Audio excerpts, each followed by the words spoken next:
Hello my dear students, I hope that you all have watched our previous video of corporate law which explains the all chapters of the syllabus. Today I am going to discuss the first chapter of the syllabus, which is features of a company and corporate personality. First I would like to tell you that this has 10% of the syllabus weighting. Each chapter has 10% syllabus weighting, which means 10 marks question will be coming from each chapter, right? So let's move to the chapter now. First we have to identify there is a Parliament Act governing companies in Sri Lanka. What's that? Right, that is the Companies Act number 7 of 2007.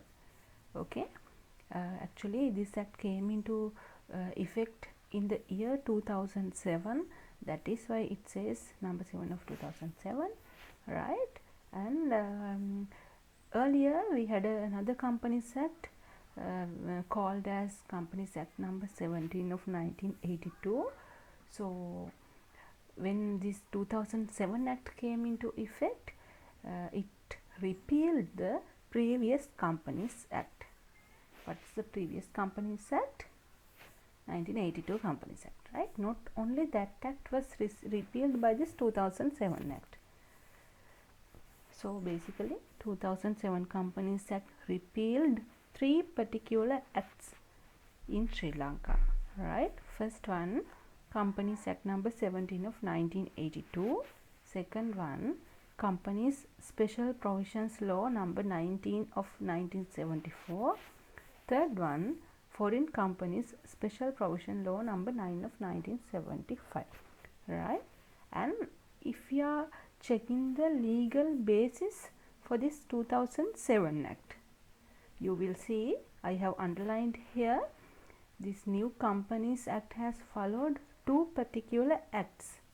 That means when the provisions are drafted, when the concepts are introduced in this 2007 Act, we will see New Zealand Companies Act and Canadian Business Corporation Act had been followed, right? Sri Lankan Parliament has looked at New Zealand Companies Act and Canadian Business Corporation Act, and then they have drafted our Companies Act. So we will see so many concepts and provisions which is bit similar to New Zealand and Canadian law, right? That is why I have mentioned here, when we are discussing the legal basis, old Companies Act, that means 1982 Companies Act, has English law as the legal basis, but this 2007 Companies Act is following New Zealand and Canadian law, right? Now it's important to see the features of this 2007 Companies Act. Okay, we can see there are so many good provisions and good features in the Companies Act when comparing to 1982 Act. Let's see the first one. Incorporation of a company made convenient. This 1982, our old Companies Act, they had so many complicated provisions to incorporate a company in Sri Lanka. There were so many documents to be submitted. One example is Memorandum of Association, right? But in the new Companies Act, that Memorandum of Association is not required to be submitted, right? We can simply incorporate a company under the new Companies Act by simply filing an application form. We call it as Form 1, right, together with small declarations. Okay, so in addition to that, maybe you have heard about this Articles of Association. That Articles of Association is required to be submitted even under the new Companies Act, but there is a very special provision in the new Companies Act which says in the act itself there is a model article, right, sample article. So if anyone wants, they can follow the model article. In that case, they don't have to separately draft any other articles. They can simply adopt the model article laid down in the New Companies Act. So the cost those companies had to pay to the company secretaries to draft the articles, those cost will not be accrued. Alright. If you are moving to the second feature, single shareholder companies, right? Can you remember what was the minimum number of shareholders and in the old Companies Act? What is the minimum number of shareholders? Right? Actually, public company was required to have a minimum number of 7 shareholders under the old act, and for private company the minimum number of shareholders were 2. Okay, but in the New Companies Act, in section 4.2, it says a company shall have at least 2 shareholders, right? That is the general law. But in the provision, like අපි කියන්නේ අතුරු විධානයක් කියලා, يعني ප්‍රධාන නීතිය තිබුණට ප්‍රධාන නීතියේ එහෙම තිබුණට මෙහෙමත් වෙන්න පුළුවන් කියලා කියන්නේ. අන්න ඒ විදිහට. There is a provision saying that a company can have a single shareholder also, where such single shareholder is the secretary, the treasury, who is holding shares on behalf of the government, or individual or body corporate. මේකෙන් කියන්නේ අලුත් companies act එකේ කියනවා, පරණ act එකේ වගේම අලුත් act එකෙත් කියනවා shareholdersලා අඩුම දෙන්නෙක් ඉන්න ඕනි කියලා. හැබැයි තනි shareholder ගෙනුත් කම්පැනි එකක් රන් කරන්න පුළුවන්. ඒ තනි shareholder මෙන්න මෙහෙම කෙනෙක් නම් කොහොම කෙනෙක්ද? මහා භාණ්ඩාගාරයේ ලේකම් නම්. නිකම්ම නෙවෙයි.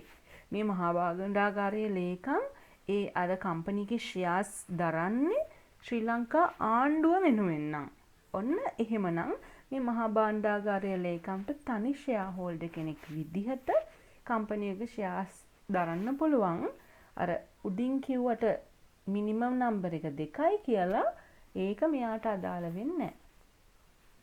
දෙවෙනි කෙනා ඉන්ඩිවිජුවල් කියන්නේ තනි පුද්ගලයෝ.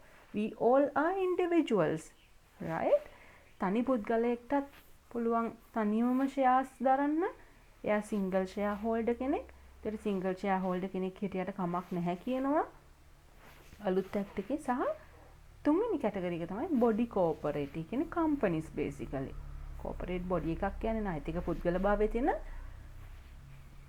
පුද්ගලයෙක් ආයතනයක් අපිට පුළුවන් තනි ෂෙයා හෝල්ඩර් කෙනෙක් විදිහට කම්පැනි එකකට පත් කරන්න.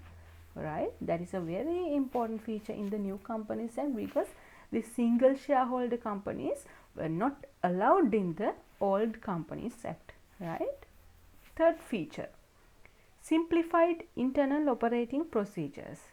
Actually, old Companies Act required so many operating procedures, like the companies had to submit so many documents to the company registrar, they had to maintain so many documentation, registers. Likewise, there were so many deadlines, so they were so complicated. But in the New Companies Act, they actually permit the companies to proceed even with a single director also. තනි share holder කෙනෙක්ගෙන් විතරක් නෙවෙයි, තනි director කෙනෙක්ගෙනුත් company එකක් operate කරන්න පුළුවන්. Right?